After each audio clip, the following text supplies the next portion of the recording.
Guru Rabindranath Tagore visited Iran in 1932. His visit symbolized cultural ties between India and Iran, which have endured even when there were no interstate relations between them. At the time of the poet laureate's visit, India was a British colony. Iran was independent, but still under strong British influence. You would have loved the poems of the known 14th century Persian poet Hafez and visited his mausoleum in Shiraz. With independence and partition, India lost geographical contiguity to Iran. The partition and Pakistan's illegal occupation of the POK also cut off India's access to Afghanistan. This has enhanced Iran's importance to India as a route for reaching Afghanistan, Central Asia, and Russia. Iran and Pakistan attacked each other. First, Iran struck Pakistan. Then, Pakistan responded with retaliatory strikes in several locations across Iran. India responded with a veiled support for Iran, as MEA released a statement saying India understands the need for self-defense. Now, let's get some perspective.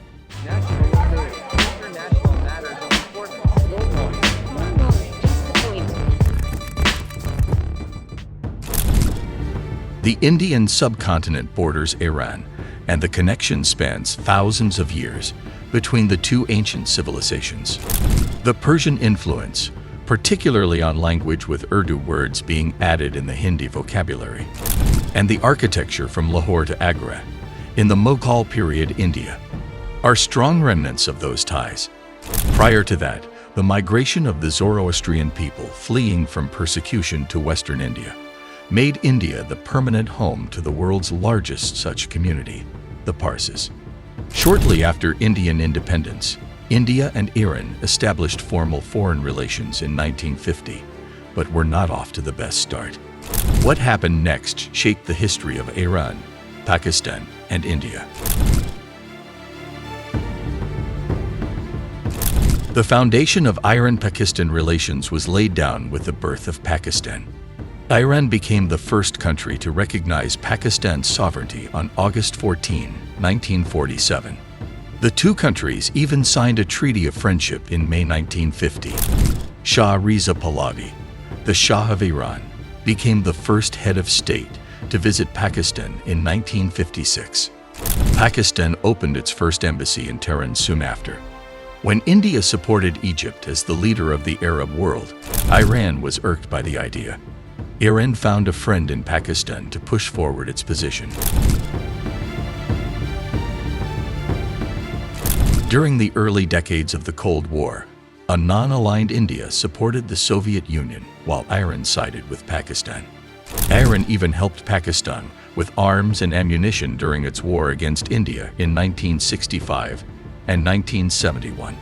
When Pakistan faced difficulty in sourcing arms after the 1965 war, Iran acted as a dealer by fetching arms from German markets and then delivering them to Pakistan.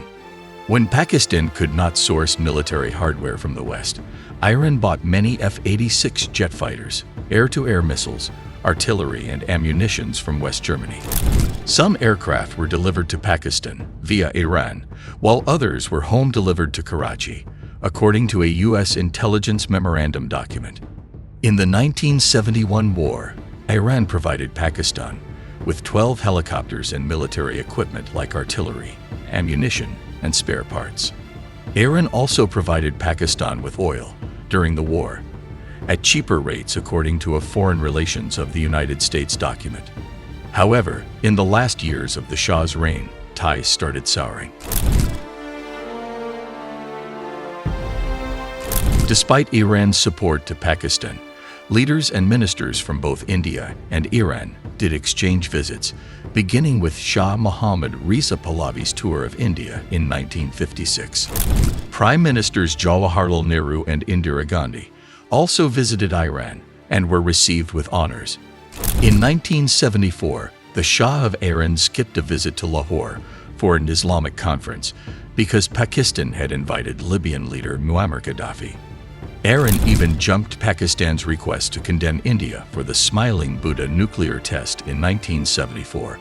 The Shah of Iran fled to the United States with the Iranian Revolution of 1979.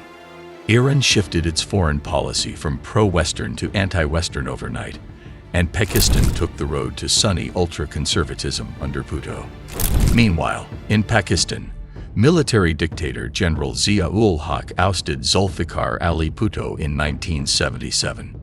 Under Zia, Pakistan, which earlier had a Sufi influence, became a hardcore Sunni Islamist nation. The Taliban's rise to power and their radical rule in Afghanistan deepened the rift between Iran and Pakistan. The Taliban's capture of Afghan city of Mazar-e-Sharif and the subsequent massacre of thousands of Shia Muslims in the area in 1998 further soured the Iran-Pakistan relationship. Taliban forces kept attacking, abducting, and killing Iranians too. Iran also saw some diplomats killed by the Taliban. The September 11, 2001 attacks by al-Qaeda against the United States and the subsequent US-led invasion of Afghanistan forced Iran and Afghanistan to rethink their priorities. US sanctions on Iran, and then President George W. Bush, calling Iran the center of the axis of evil, isolated the Iranians. In no time, Pakistan was back to the American side, supporting it against the Taliban. This time too, Pakistan had India on its mind, based on its fairy idea of strategic depth that it would get by allying with the US in Afghanistan. The region of Greater Balochistan houses around 8 to 10 million ethnic Baloch people across both Iran and Pakistan. The Balochis on both sides of the international border share common linguistic and cultural links. The Baloch people in Iran and Pakistan found themselves sidelined by the regime in Tehran and Islamabad. Pakistan's long neglect of Balochistan and Iran's Sistan-o-Balochistan provinces had the region dissatisfied, economically, politically, and culturally. The squeezing out of natural resources without the development of the region was another important factor. A hotbed for insurgency and terrorism was ready. Outfits like Jundullah, Jaish al-Adl, and Ansar al-Furqan popped up in Iran and carried out low-intensity attacks.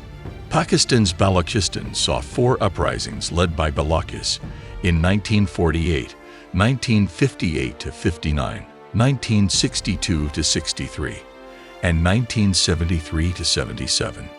The high-handedness of both Pakistan and Iran saw the killing of thousands over the years in attacks by Baloch separatists. The Balochistan Liberation Army and the Jaish al-Adl continued to operate from their launch pads in Iran, Pakistan, and Afghanistan.